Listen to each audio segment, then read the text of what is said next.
She led a charmed life, but now Darlie Routier sits on death row for murdering her children, Damon and Devon. I've been wrongfully convicted. I'm innocent. I've been done wrong. She is a cold-blooded killer. Some are wondering, did Darlie do it? The woman who sat across from me, either she's an Academy Award-winning actress or she didn't murder those boys. We will not stop until we prove her innocence and she's home.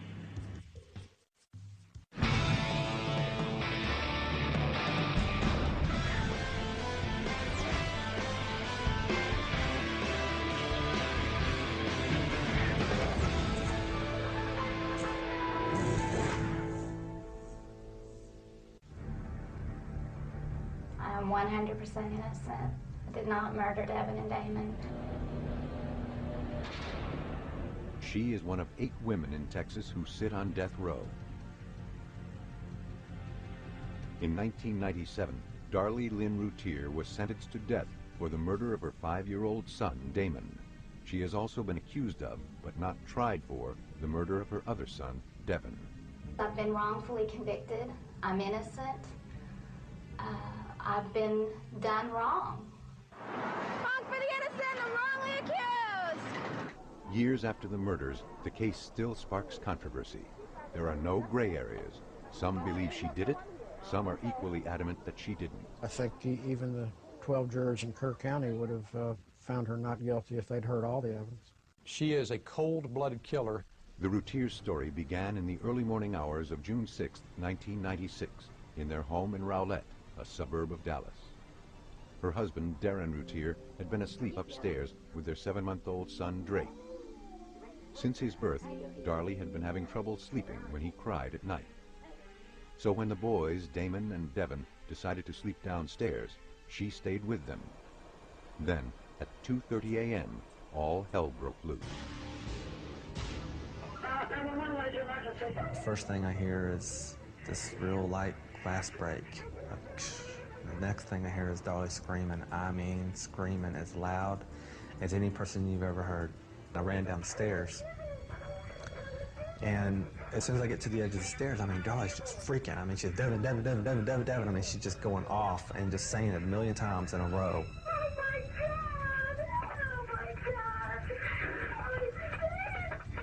I get downstairs and run right straight over to Devon, and he's laying face up, and he's got this look on his face of nothing.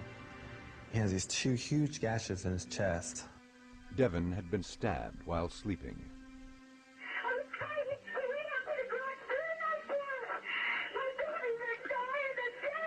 I tried to revive him. I gave him CPR. I blew into his mouth. As soon as I blew into his mouth, blood came out of his chest. And it was just a complete hole. I put my hands over it, trying to hold the holes closed. And then I look up, and Damon's laying over 12 feet away from him up against the floor. And he's just laying there, and he's not, you know, he's moving a little bit. Darren Routier was so intent on trying to save first Devon and then Damon that he didn't even realize his own wife's throat had been slashed. And she was bleeding profusely. And I saw blood everywhere. I mean, you look at the crime scene photos and you know, in evidence, the carpet is blood red from one end to the house to the other. And mostly all of Darlie's. I mean, Darlie almost bled to death. When the paramedics arrived, they found 6.5-year-old Devon dead and 5-year-old Damon barely clinging to life. We believe he was stabbed laying down, and he was stabbed in the back. That's the younger of the 2 of them, okay? He obviously gets up and puts his hand on his mommy. That's how Darlie says she wakes up. In her written statement to police, Darlie said she was asleep on the couch when she heard Damon cry. She also said, quote, "There was a man standing down at my feet, walking away from me." The Rowlett police descended on the house.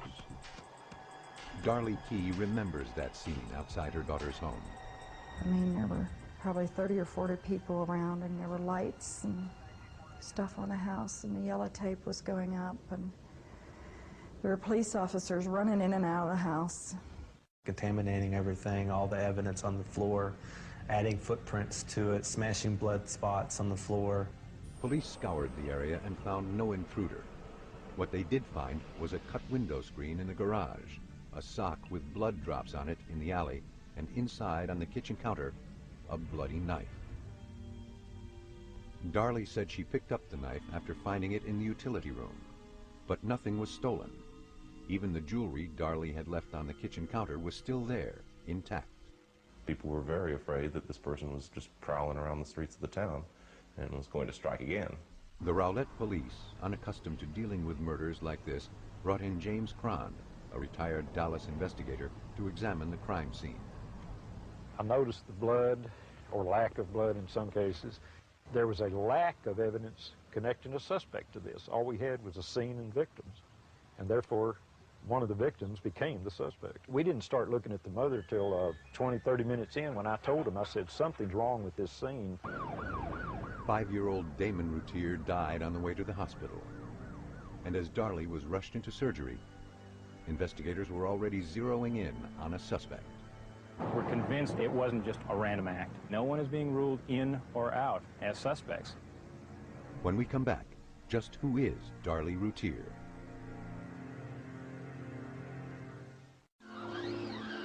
Stay off the grass. Everything's changed. What I had was an utopia compared to what my life is like with now. The Routiers had lost 2 sons within a few hours. We couldn't believe what was happening.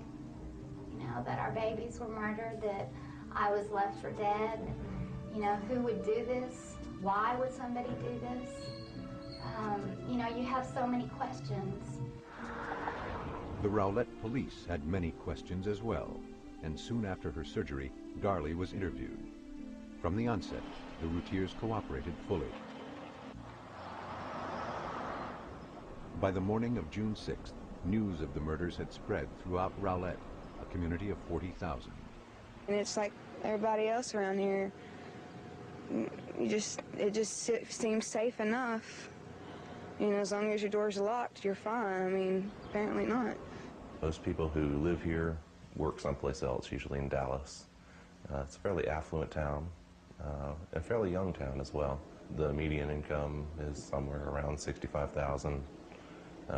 Most people are in their 30s or 40s. In comparison, the Routiers were young, only in their mid-20s, but apparently affluent. She was 15 when she met Darren. I introduced them at the Western Sizzlin' Steakhouse where I worked with Darren. It was Mother's Day, I believe, of 1985, I think. And she walked in with me, and that was it. Darren was smitten. In 1988, they were married. Darlie was 18, Darren just 20. I was living what a lot of people can only hope to live. You know, I'm very fortunate. I felt very blessed. Had a wonderful, happy home, 3 little, healthy, happy boys, good marriage. You know, we were happy. Darren ran his own business, making circuit boards for computers. The family lived in a $250,000 home, had expensive cars, a boat on a nearby lake, and Darlie was always fashionably dressed and jeweled. In 1989, Devon was born, followed by Damon 2 years later. Then Drake in 1995. Baby Jake, I'm gonna get you. She's one of the most awesome mothers you've ever seen. She's the one that goes to the PTA meetings and makes all these little, we stayed up all night one night before Easter making these little bitty Easter eggs with bunny ears and all that stuff with hot glue, and you know, that's the way she is. I mean, she's the type of mother that gets down on the floor and wrestles with the boys. What's your name? Devon. Devon what? Devon Musketeer. And how old are you? Devon was the happy-go-lucky, center of attention type kid. You know, loved to make you laugh. Very smart.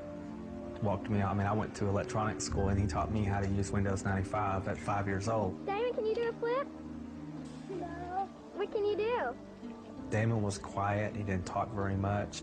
Very, you know, kind and very kind of soft, you know, not rough, not a rough little boy. Before the murders, Darlie and Darren had made future plans. They wanted to renew their wedding vows, go on vacation.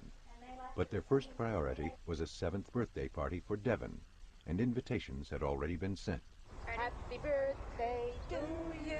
But the celebration took place here at the boy's graveside, just 8 days after the murder, and this is what it looked like when it hit the air in Dallas. Happy birthday, dear Devon. Instead of a grief-stricken mother, it showed a smiling, gum-chewing Darlie, dressed in shorts, spraying silly string onto her child's grave. I couldn't fathom a grieving mother standing out there laughing, parading around on these graves, shooting silly string. It just repulsed me as a parent, I have to tell you that. I love you, Devon and Damon. Most people couldn't understand how a mother could act like this, but the Routiers vehemently defend that graveside celebration.